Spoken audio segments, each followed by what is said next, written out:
Hello, નમસ્તે વિદ્યાર્થી મિત્રો। આગળના લેક્ચરમાં આપણે સ્વાધ્યાય 10.3 પહેલા થિયરી ભણ્યા, જેમાં રેખાનું વ્યાપક સ્વરૂપ ax + by + c બરાબર 0 હોય તો એના પરથી ઢાળ અંતઃખંડ કઈ રીતે મેળવવો, અંતઃખંડ સ્વરૂપમાં કઈ રીતે ફેરવવું એને, અને અભિલંબ સ્વરૂપમાં કઈ રીતે ફેરવવું, એની ચર્ચાઓ કરી આપણે। અને એના પછી બિંદુથી રેખાનું લંબાંતર જોયું અને બે સમાંતર રેખાઓ વચ્ચેનું લંબાંતરનું સૂત્ર જોયું।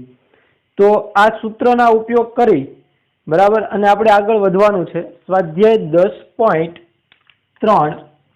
ચલો ટેક્સ્ટ બુકમાં બધા સ્વાધ્યાય 10.3 જુઓ। એમાં દાખલા નંબર 1 સ્વાધ્યાય 10.3 દાખલા નંબર 1 નીચે આપેલ સમીકરણોને ઢાળ અંતઃખંડ સ્વરૂપમાં દર્શાવો અને તેના ઢાળ અને વાય અંતઃખંડ શોધો। એટલે વાય અંતઃખંડ સ્વરૂપ પહેલા તો કયું છે તો કે y = mx + c।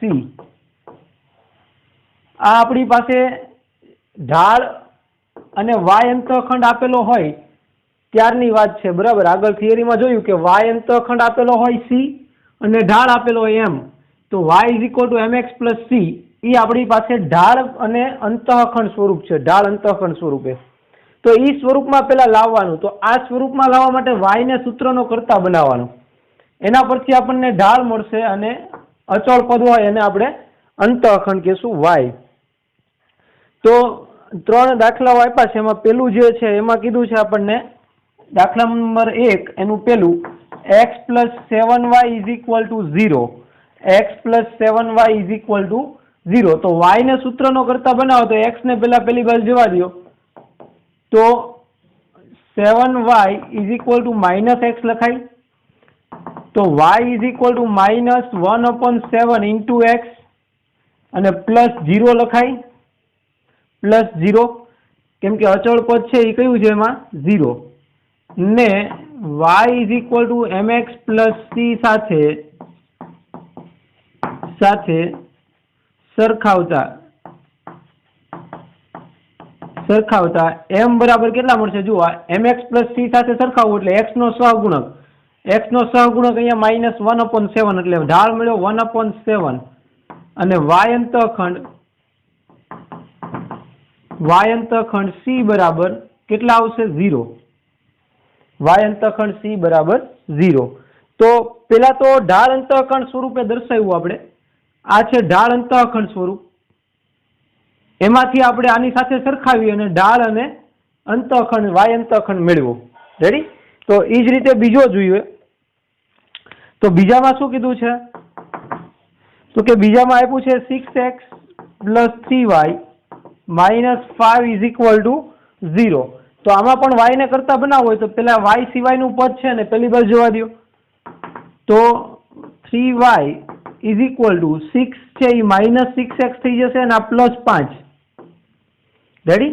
હવે આપણે ખાલી y જુએ છે, y માટે આને 3 વડે ડિવાઈડ કરો, 3 વડે ભાગી નાખું તો y = આને 3 વડે ભાગીએ તો -6/3 એટલે 2x વત્તા આ -5 પેલી બાજુ તો +5, તો +5/3 જે ઢાળ અંતઃખંડ સ્વરૂપ છે। એટલે ઢાળ અંતઃખંડ સ્વરૂપ દર્શાવ્યું, જેને y = mx + c સાથે સરખાવતા એટલે m એટલે x નો સહગુણક કેટલો છે?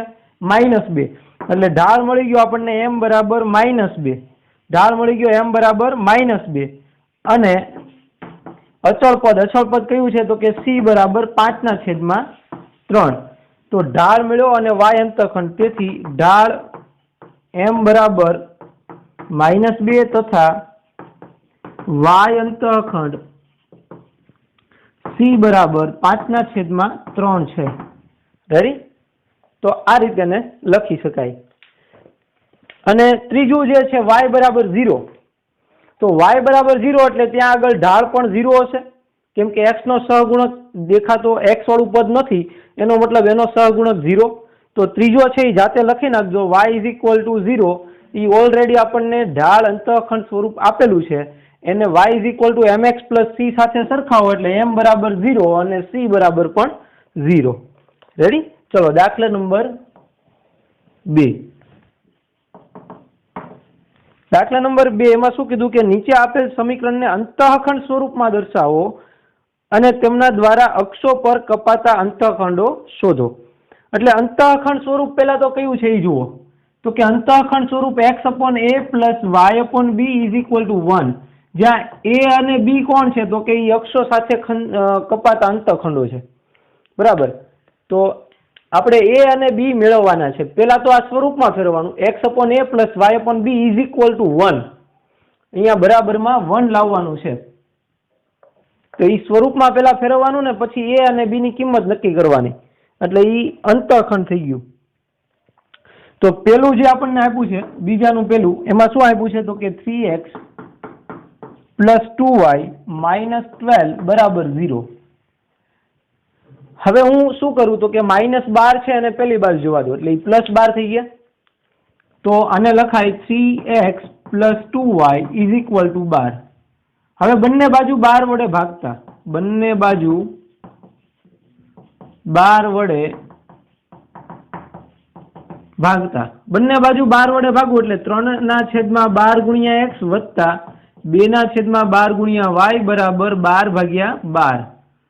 તો તેથી અહીંયા કેટલા આવશે તો કે 1/4 એટલે કે x/4 x/4 પ્લસ y/6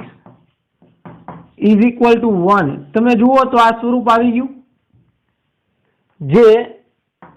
જે અંતઃખંડ સ્વરૂપ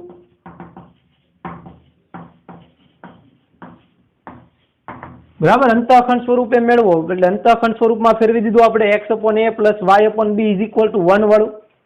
તો હવે આને સાથે સરખાવીએ એટલે a અને b મળી જશે જેને x/a + y/b = 1 સાથે સરખાવતા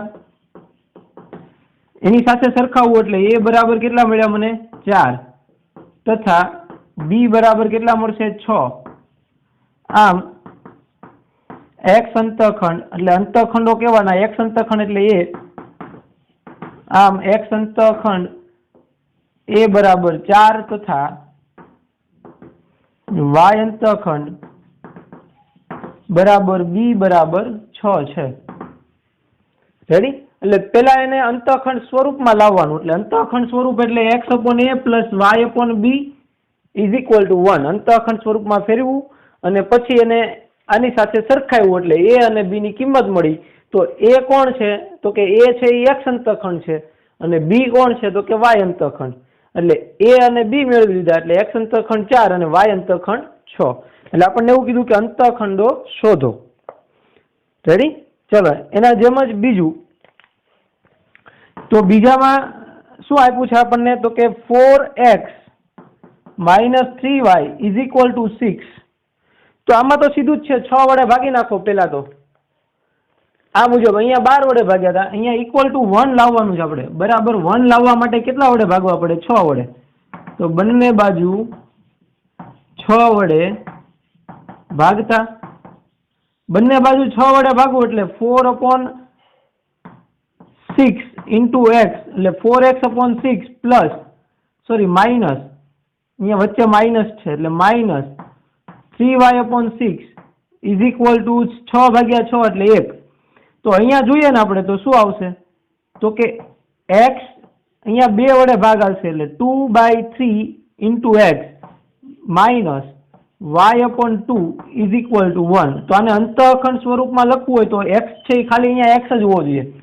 તો x ના ગુણાકારમાં છે ક્યાં જશે છેદના છેદમાં. તો આને આમ લખાય કે x/3/2 વત્તા અહીંયા વચ્ચે વત્તા રાખવા છે તો આ -2 ને ક્યાં મોકલી દેશું આની હારે એટલે y/-2 બરાબર 1. તો આ આપણને મળી ગયું અંતઃખંડ સ્વરૂપ. શું છે એ અંતઃખંડ સ્વરૂપ જે અંતઃખંડ સ્વરૂપ દર્શાવે રેડી? અંતઃખંડ સ્વરૂપ દર્શાવે છે. તો અંતઃખંડ સ્વરૂપ સાથે સરખાવવું તો a બરાબર કેટલા મળ્યા? 3/2. તેથી a બરાબર 3/2, 3/2 અને b બરાબર -2. તો આમ x અંતઃખંડ બરાબર 3/2 તથા y અંતઃખંડ બરાબર -2 છે. એટલે આ રીતે x અંતઃખંડ અને y અંતઃખંડ મેળવવાના. રેડી? અને ત્રીજું જુઓ તો ત્રીજામાં આપણને ખાલી એવું આપ્યું છે કે 3y + 2 બરાબર 0. બરાબર? ખાલી હિન્ટ આપું છું, લખવાનું આની જેમ તમારે જાતે લખવાનું છે. પહેલા તો આપણે સ્વરૂપમાં ફેરવવા માટે આ 2 ને પેલી બાજુ વાળ્યું એટલે 3y બરાબર -2. ધારો કે અહીંયા x નથી એટલે x ના ગુણાકારમાં કોણ હશે? તો કે 0 × x. આમ લખી શકાય. હવે -2 વડે ભાગીએ તો 0/-2 × x વત્તા 3y/-2 બરાબર 1. તો આ 3 ક્યાં જશે? છેદમાં. એટલે અહીંયા તો 0 જ આવશે. 0 × x. બરાબર? એટલે અહીંયા આગળ x અંતઃખંડ છે એ વ્યાખ્યાયિત નથી. શું કામ? તો કે આ 0 ક્યાં જશે? છેદના છેદમાં. એટલે -2/0 વત્તા y/-2/3 બરાબર 1. તો કોઈ પણ ના છેદમાં 0 હોય એટલે અવ્યાખ્યાયિત થઈ જાય. શું થઈ જાય? અવ્યાખ્યાયિત. તો અહીંયા આગળ x અંતઃખંડ વ્યાખ્યાયિત કહેવાય નહીં. એટલે x અંતઃખંડ વ્યાખ્યાયિત નથી, પણ y અંતઃખંડ કેટલો છે? -2/3. લખાય અને આ રીતે અંતઃખંડ સ્વરૂપ. બરાબર? એમાંથી x આની સાથે સરખાવીએ એટલે a બરાબર -2/0. હવે કોઈ પણ ના છેદમાં 0 એટલે અવ્યાખ્યાયિત. તો અહીંયા આગળ x અંતઃખંડ અવ્યાખ્યાયિત મળે નહીં. અને y અંતઃખંડ કેટલો છે? તો કે b બરાબર -2/3. રેડી? ચલો, તો આ રીતે પેલા એને અંતઃખંડ સ્વરૂપમાં ફેરવવાનું, પછી અંતઃખંડ સ્વરૂપ સાથે સરખાવો એટલે આપણને અંતઃખંડ મળી જાય. x અંતઃખંડ અને y અંતઃખંડ. રેડી? ચલો, લખી લ્યો. આ પૂરું કરવાનું જાતે છે. ચલો, એના પછી દાખલા નંબર 3. એમાં શું કીધું? તો કે નીચે આપેલા સમીકરણોને અભિલંબ સ્વરૂપમાં દર્શાવો. અભિલંબ સ્વરૂપ એટલે x cos θ + y sin θ = p. બરાબર? એ સ્વરૂપમાં દર્શાવવાનું છે. અને ઉગમ બિંદુમાંથી દોરેલા લંબની લંબાઈ અને લંબ દ્વારા x અક્ષની ધન દિશા સાથે બનતા ખૂણાનું માપ શોધો. એટલે આટલી વસ્તુ આપણે મેળવવાની છે. તો પેલા ખૂણો અને લંબની લંબાઈ મળી જશે અને પછી અભિલંબ સ્વરૂપ મળશે. હવે પેલો દાખલો જુઓ તમે તો શું કીધું છે? તો કે x -√3 × y + 8 બરાબર 0. આવું આપ્યું છે આપણને. અભિલંબ સ્વરૂપ એટલે x cos θ + y sin θ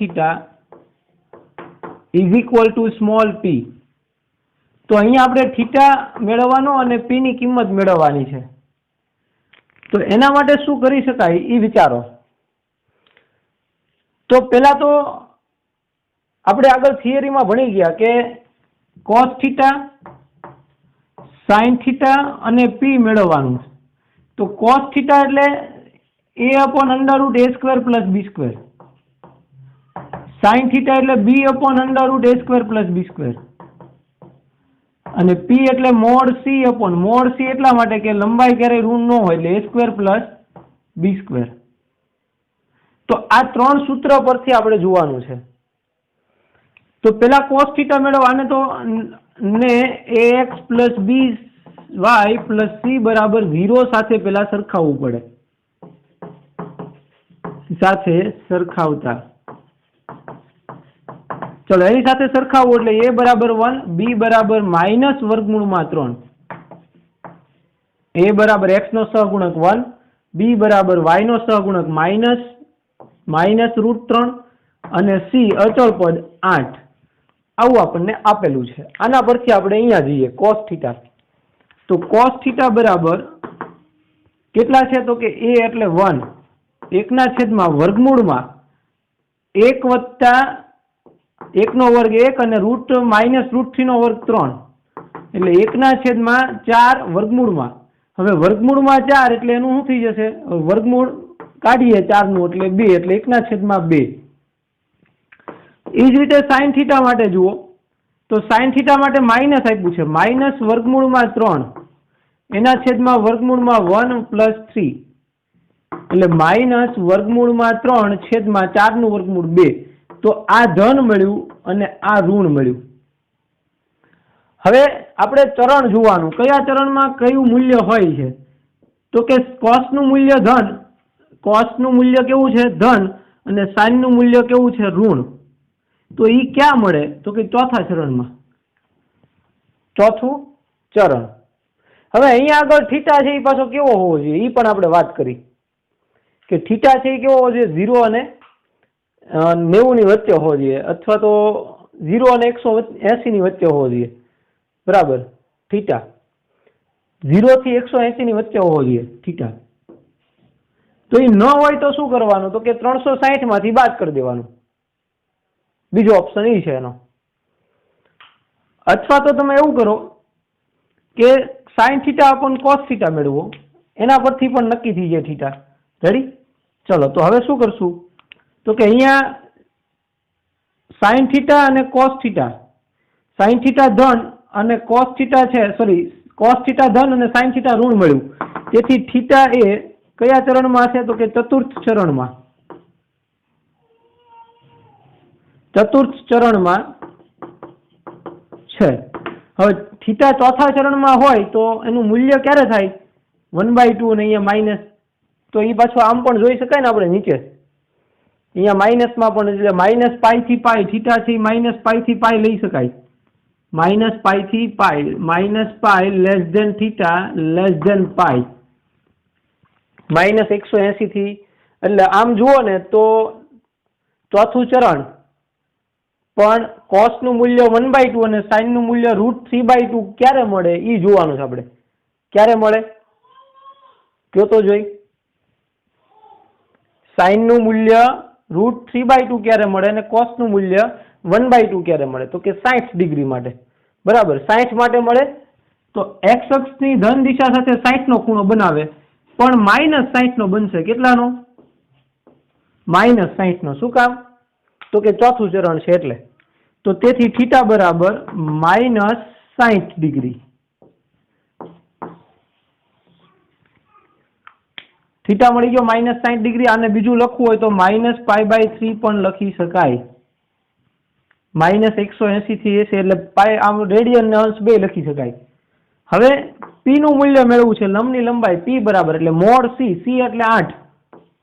તો 8 ના છેદમાં વર્ગમૂળમાં 1 + 3 એટલે 4, 4 નું વર્ગમૂળ 2 એટલે પી બરાબર મળ્યું 4. પી ની કિંમત મળી ગઈ, થીટા ની મળી ગઈ. તો તેથી રેખાનું અભિલંબ સ્વરૂપે સમીકરણ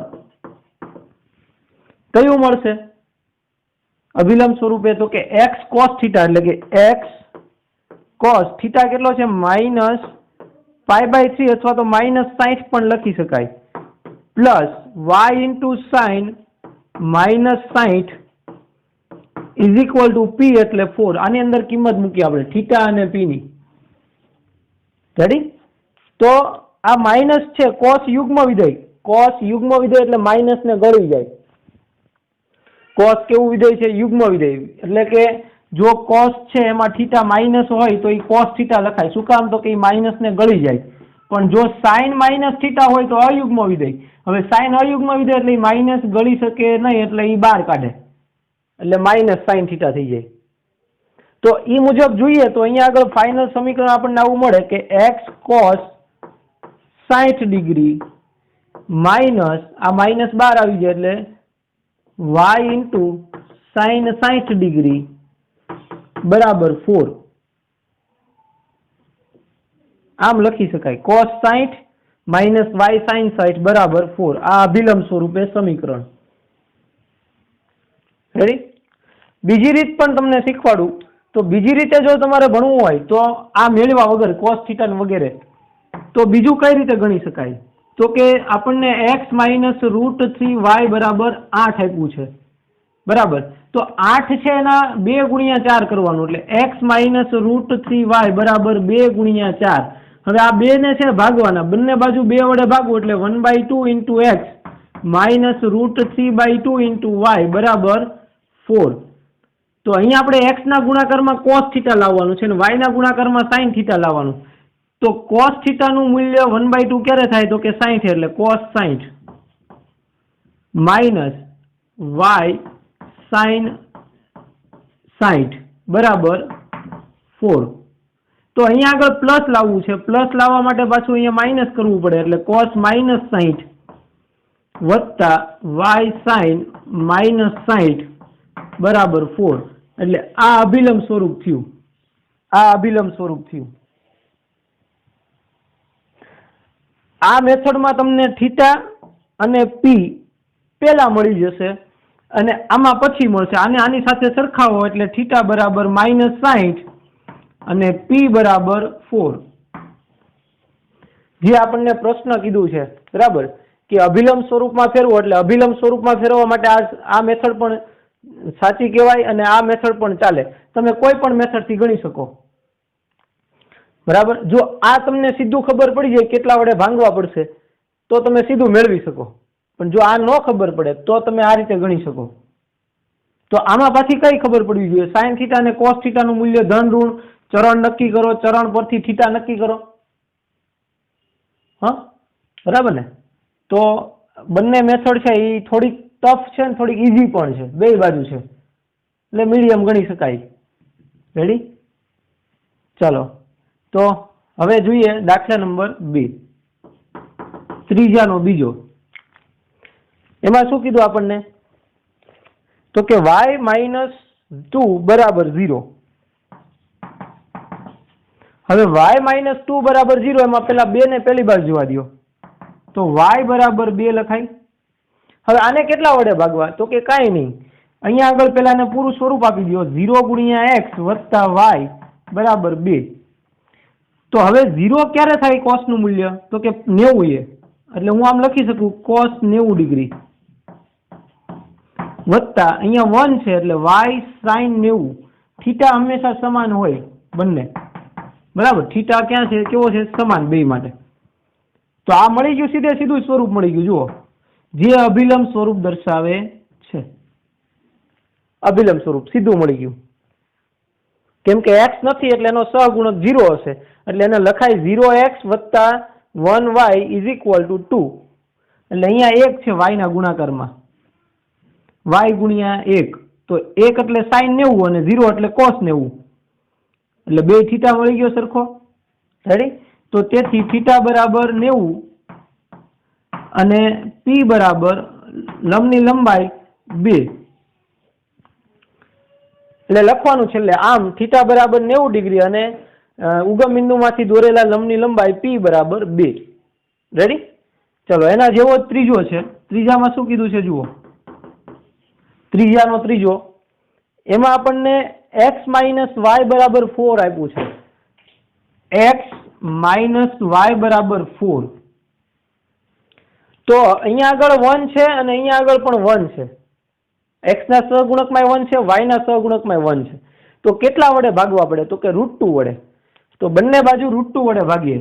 બંને બાજુ વર્ગમૂળમાં 2 વડે ભાગતા, બંને બાજુ વર્ગમૂળમાં 2 વડે ભાગવું એટલે અહીંયા થશે 1/√2 into x minus 1/√2 into y બરાબર અહીંયા 4 ભાગ્યા વર્ગમૂળમાં 2.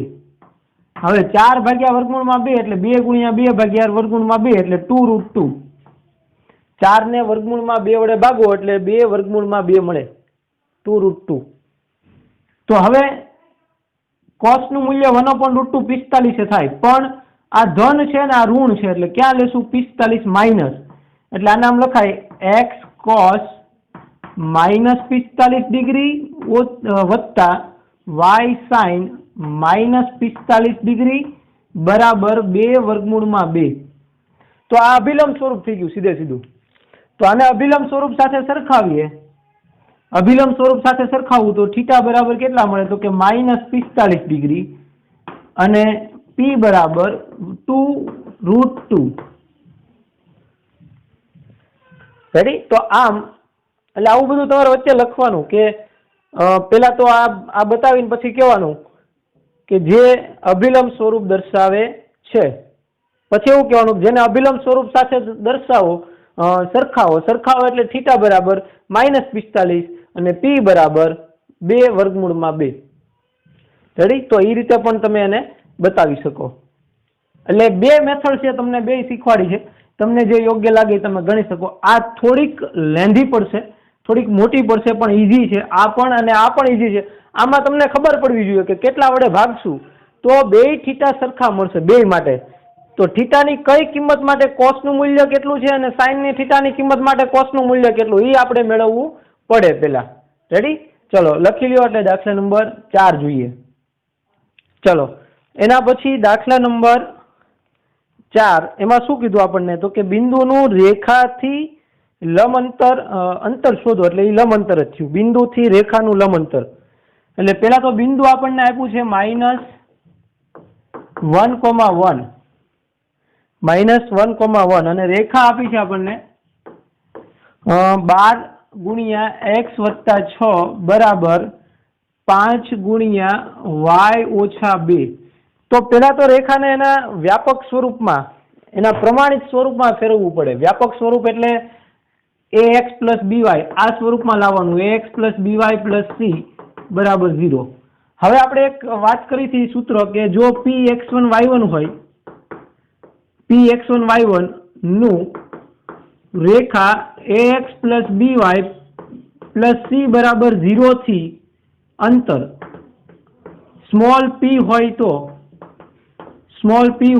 સ્મોલ p બરાબર મોડ અહીંથી x યામ અને આનો x નો સહગુણક એટલે ax1 પ્લસ y નો સહગુણક yમ by1 પ્લસ અચળ પદ અને છેદમાં વર્ગમૂળમાં x નો સહગુણકનો વર્ગ વત્તા y ના સહગુણકનો વર્ગ.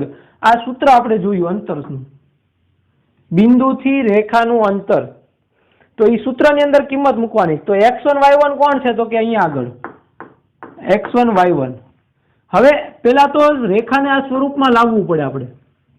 તો એ સ્વરૂપમાં ફેરવવા માટે શું કરશું? તો કે આનું સાદુરૂપ આપશું. તો 12 × x વત્તા 12 × 72 બરાબર 5y - 10. તો આ પદ છે ને આ બાજુ લાવવું પડે એટલે 12x - 5y -10 આ બાજુ આવે એટલે +10. 72 ને 10 82 બરાબર 0. આ સ્વરૂપ મળી ગયું આપણને. તો અહીંયા આગળ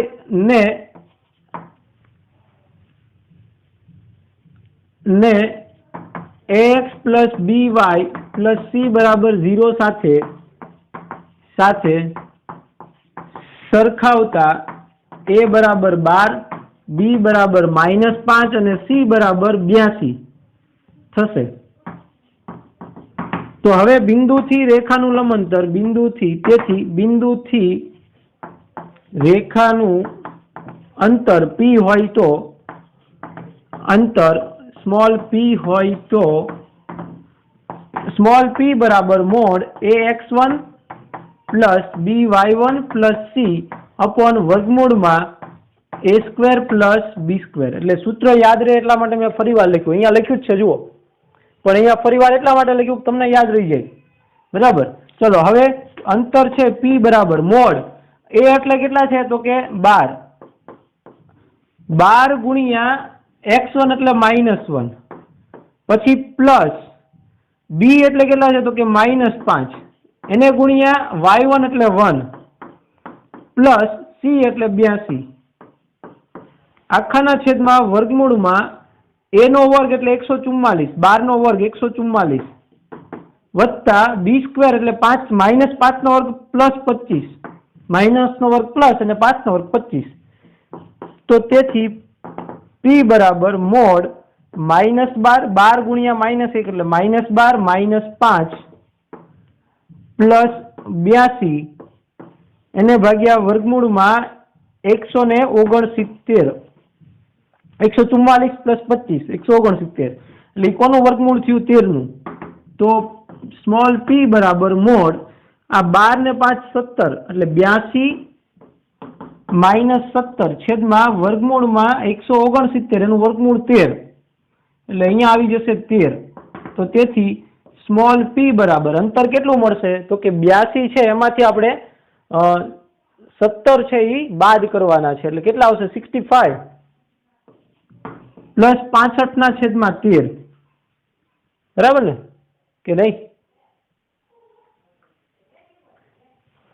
82 માંથી 17 બાદ કરો એટલે કેટલા આવશે 65 તો હવે 65/13 એટલે P બરાબર 13×5 ને 65 એટલે P બરાબર કેટલા મળશે આપણને 5 રેડી ચલો લખી લ્યો દાખલા નંબર 4 દાખલા નંબર 5 એમાં શું કીધું તો કે x અક્ષ પરનું q બિંદુ x/3 + y/4 - 1 રેખાથી -1 ની અહીંયા બરાબર 1 હશે કા ઇક્વલ ટુ 0 હશે એમાં રકમમાં કંઈક ભૂલ લાગે છે એટલે આપણે બરાબર 1 લઈને આવીએ અત્યારે ઇઝ ઇક્વલ ટુ 1 રેખાથી 4 એકમ અંતરે આવેલ છે એટલે આપણને અંતર આપી દીધું p તો પહેલા આપણે ધારવું પડશે ધારો કે હવે ધારવાનું એ છે કે x અક્ષ પરનું બિંદુ કયું છે તો ધારો કે x અક્ષ પરનું બિંદુ આપણને શું કીધું રકમમાં x અક્ષથી કે x અક્ષ પરના બિંદુથી x અક્ષ પરનું કયું બિંદુ એટલે એ ધારી લઈએ આપણે ધારો કે x અક્ષ પરનું બિંદુ p